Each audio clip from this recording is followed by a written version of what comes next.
So what is a learning plan? So a learning plan is a detailed outline of an appropriate learning activity. This document also lays out the process, goals, and outcomes. Each plan will have different criteria to measure a student's success. So it's kind of like a blueprint for the activity. So the purpose of a learning plan is to document a step-by-step procedure an instructor follows. One can refer back to the lesson plan and change it if the lesson has any issues. This plan can also act as a guide for another teacher or facilitate the activity. And if the lead teacher is not present, this format allows your former fellow academic colleagues or supervisor to understand how to carry out the activity mentioned in the learning plan. So a learning plan can be adapted to the times, and you can continuously update as you go along in your career. So while not all learning plans are the same, they usually have these same elements. But always be sure to double check with your professor what the requirements they're asking for your lesson plan assignments. Let's see. So the title of the activity or the title of your plan, it gives a general idea of the elements you hope to incorporate with the lesson. And the more lesson plans you do, titling will help you keep organized, and it also helps kids associate what they did in class with a certain element so they can talk to their parents about it. And when you meet the parents, they can follow up with an activity their child mentioned in class. Like if the child says, "Oh, we did a caterpillar math activity," and the parent knows what's it called, and if they have any follow-up questions with it, they know exactly which lesson that they'd like more information about. So, classification of the activity. So this will kind of give you a sense whether or not you can do this activity and whether or not it's compatible with the concepts you're trying to cover. And also goes into preparing ahead of time. Like, let's say you might not have enough ratio if you need, if the activity calls for an adult to assist the children in parts of it, or if you're sharing like a yard space or an open space with another classroom and you just need to reserve that and ahead of time, and like making sure that if you have a group that's different ages than the activity, then you can quickly filter out which ones would be appropriate to do for this group of children, even though you might have had a group with younger or older children in the past that you've done this activity with. And it also gives you a sense of knowing your audience and who you're actually presenting the activity to.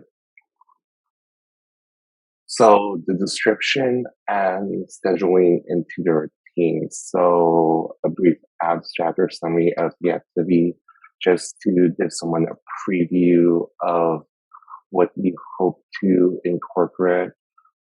So like when you want to see a movie, like most people want to watch the trailer before they see the movie just so they know what's in store for them. And like when you read the book, you would always go to the back of book and read a brief description and see if this is something you'd be interested in doing. So if you have a bunch of lesson plans, learning plans in the future, and you are not able to attend school, you can have a substitute pick a learning plan from a staff, and then they can quickly see which one best suits their need to cover your class for the day. And then for scheduling, we want to make sure that uh, we pick a time that they're most optimal to receive key concepts of the lesson. So if you're planning to also have this activity linked to another period, like if there's some literature and you want to have it right next to circle time. Also sometimes if it's right after their nap time, if they're exhausted, then sometimes they might not be as focused. So really pay attention to what time of day you want to do this activity. So the learning foundations, why we use the foundations. So we use foundations to guide our planning. The statements provide for each subject area describes the developmental goals and learning we're supporting with the activity. So the learning foundations could also be a good place to start constructing your lesson plan before finding inspiration elsewhere. So I usually just look at the foundations I need and what I have to cover before I go on to like Pinterest and start looking up on ideas. So I know ahead of time whether or not which idea I need to filter out and how I can incorporate the foundations to any inspiration I find online. And then my co-host Lindsay will talk about DrDPS. Hello, so I'm Lindsay. I'm one of the other tutors. Um, so we're going to talk about the DrDPs. So the DrDPs, if some of you have taken CD34, it's the desired results developmental profile. It's used as an assessment tool by teachers to kind of see where children are at in terms of their learning. It kind of captures a lot of the milestones, and it typically covers the milestones between from birth up until like kindergarten. And so it like measures like different skills and areas within different domains. So they have a section for social emotional development, language, English language, math and science, physical development, history, social sciences, visual and performing arts. So these would be great to look at to get like inspiration for different types of objectives, which we will talk about later on in this workshop. Alrighty, Vince, you can go to the next slide. So the rationale. So this is typically the part of the learning plan where you talk about what inspired the activity. So if you see that among the classroom or the students that you're working with, there's an interest in like bugs, then if you're coming up with an activity that you want to focus in on like developing like their fine motor skills, you want to pick an activity that somewhat relates to bugs or insects or something that that has some relevance to the children when you're coming up with these learning plans. And then the explanation of the activity. So this is exactly like what the children will do during your activity. So this is the step by step and very in depth. Whereas like the description that Vince had talked about earlier is kind of like the summary of what your activity is all about. This one you have to explain like in very much detail, because for this one it's like you don't want to assume that the people who are reading your learning plans know exactly what you're talking about. So let's say if you were going to be absent as a teacher and you had a substitute teacher, look at your learning plan that you had like assigned for the day, this would give them that step by step idea of how they're going to carry out your plan, what it's going to look like, where it's going to be located, how many children is going to be included in it. So this is that. Anything else, Vince? You want to add? Or we can go to the next slide. Just like imagine if you're reading your own lesson plan. If it doesn't make sense to you, you might want to simplify the explanation if you tend to use like terms that only you would understand. So just in this case, clear and simple is ideal. Instead of trying to use like fancy um, terminology to impress your peers. And then we get to the section of the learning plan that's the teacher setup and the materials needed. So you want to list all the materials. Um, so this kind of ties back into the previous one with the explanation. You want to be very detailed, very specific, so that if you were out for some reason, the person who's covering in for you could replicate or could do what you had planned out for that day. So, like for example, if you were going to use some type of paints, you want to be very specific on the type of paints that you're going to use, the colors they need to have, or like if you're going to use some brushes, what size brushes are they going to be? Thick? Are they going to be thin? How many plates are going to be set up for this activity? You just have to be very meticulous in it. And I know that when the professors are doing, when they are grading for your learning plans, they do, it matters to them how specific you are. So this is the part where you want to be as specific as possible, along with the explanation. And also sometimes if you're sharing like the supply closet with another teacher, especially if the activity is seasonal, then they might run out of like certain types of colors or construction paper. And then when it's time for your class, you might not always have access to the supplies you thought you had. So always be prepared, make sure you reserve the supplies you need if you are sharing it with another class. So the goal, so this is this part of the learning plan. You want to describe what you want to accomplish with this activity and an overall what you want your child to learn. So for example here, my goal is to have children understand that adding or taking away different objects will increase or decrease the number of objects. So that would be an example of a goal. And it's typically a sentence, so this isn't too long. And I want to like emphasize that your goal will be in alignment with like the measures that you pick as well as the objectives that you will write later on. And then the connection to school readiness skills. So this in a short paragraph, how would you explain to a parent how this activity supports like the school readiness? So you want to be very professional and very specific as to how these skills that you're trying to teach your children or these objectives, how do they, why are they like relevant? Why are they meaningful for a child to learn? Why, like, so for example, with like fine motor skills, right?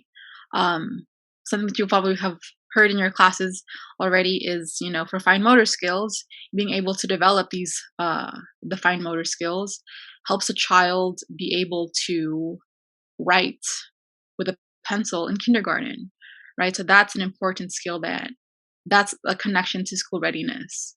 That would be an appropriate example. Equity filters and individual differences. So when picking an activity for your learning plan, you want to think about whether your activity is unbiased for males and females, is it unbiased to all different um, orientations? Is it unbiased toward all ethnic groups? Have you taken into consideration a child with special needs? So you want to pick activities that's inclusive of all groups. You don't want it to just be focused on like one specific group and leave somebody out. And then for the open-ended questions, these questions are supposed to stimulate the child's thinking and experience. Words that you can typically use when you're starting off these open-ended questions are how, what, why, I wonder. Typically, to know that you're doing an open-ended question correctly is if there are no right answers. So if you can have a one-word answer to these open-ended questions, it's most likely not an open-ended questions. Um, Typically, these open-ended questions will elicit different. Typically, it will like bring a lot of different answers to it, and not just in one word, like multiple words, thoughts, sentences. Yeah, it really it's something that sparks discussion. So it gets the other person more involved, or maybe a group, and it's helps strengthens like the collaborative aspects when everybody's participating and contributing with their own personal experiences on the topic. So, what you need to write learning objectives. So, as Vincent mentioned earlier, the California Learning Foundations, which we provided the links down below, Bloom's taxonomy, which we have actually an example here on the right. So, these are the verbs that you can use with the skill that you pick. And we have the skill sheet, which is optional, but we do. It could be quite helpful when writing your learning objectives. And so this skill sheet actually is something that the tutors and I have made throughout the semesters to kind of help you all out with thinking about different skills that a child can learn that you can use in your learning plans. So this Alrighty, is what the link in the chat opens up to. this is our skill sheet. And so here we've separated them out into different domains. We've got the physical, the cognitive, the language, social, emotional, creative. Um, and then just within each domain, there are different skills that match to that domain. So, Yeah. And then I believe some professors, depending who you have, they sometimes have social and emotional debt. So that mhm. would maybe just be one category. And we do want to let you know that this list is not exhaustive, so there are definitely things that we haven't added that you can add to it. This is just kind of what we came up with so far. Yeah. So if there's something So you come up with that's not on this list, it doesn't mean that it's not a skill that your child can learn, yeah. that children can learn. Yeah. And make sure it actually makes sense with the learning time you're doing. Don't just pick something about jumping over obstacles if they're not moving in their actual activity.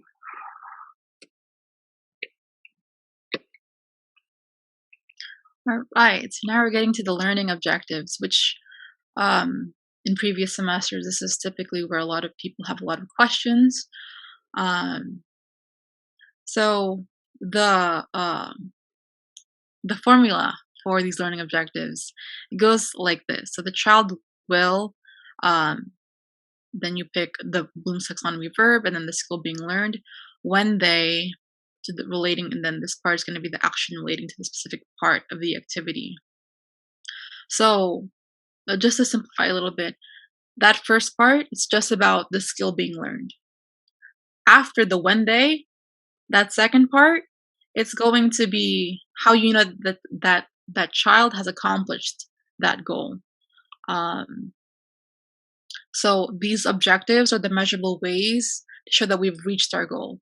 So remember how earlier I had mentioned, right, that the goal kind of gives like the direction of where your like activity is going and what you kind of want the outcome of it. While the learning objectives gets more in depth about it, which is why they kind of tie back to each other. Same thing with the measures. So this is kind of the how you will accomplish that goal, and you want to be very specific to your activity and your materials. So whenever you're making a learning objective, make sure that you are like that second part specifically, you want to always relate it back to something that's going on within your activity. And then Vince, you can go on to the next slide. Okay, actually, let me give an example of a learning objective. Let me share my screen, Vince, so that I can share out. So I'm going to share one of my previous learning plans that I had done for CD22. So I had done a pizza activity because I had noticed that children were very interested in they were talking about pizzas and making pizzas in the dramatic play area. So I was like, okay, well, I'm going to make a pizza making activity that because I was doing a learning plan for math back then. And I was like, okay, I'm going to keep that in mind that because my children have showed interest in cooking and in pizzas, that I'm going to do an activity that relates to that. So it's relevant to what, like, to kind of their experiences and what they want to learn or what they're interested in that moment. So let me go down to my goal. So as we can see here, my goal is to have children understand that adding or taking away different objects will increase or decrease the number of objects. So that's like my big overlap, like that's my big outcome of what I kind of want them to get out of my activity, right? So then when I get to the objectives, like for the cognitive, the children will demonstrate addition when they count how many toppings they add onto their pizza. So during my activity, I kind of wanted them to, so I had set out different toppings made out of felt, and I made like a felt pizza, and then based off of rolling a dice, they'd land on a number, and based off the number that they got, they were able to, they would pick out the number of toppings based off of the dice that they had rolled and the number that they landed on. So that addition, right, when they're counting how many toppings they add onto their pizza. So that goes back to my goal, right, which is to have children understand that adding or taking away different objects will increase or decrease the number of objects. And so, so going back to that formula that we had talked about, the children will, right, and then the skill. So the develop is one of the words from Bloom's taxonomy, right? And then the skill that I wanted them to learn was the pincer grasp.